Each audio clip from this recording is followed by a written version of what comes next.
Вот так наш дом выглядит.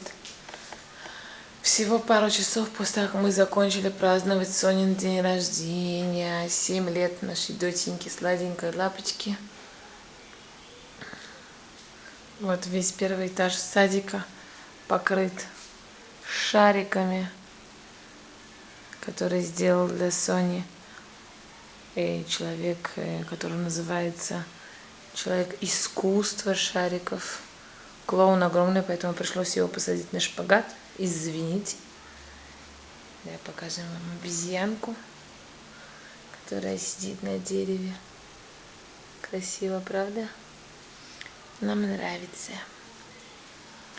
Вот такие вот пирожки.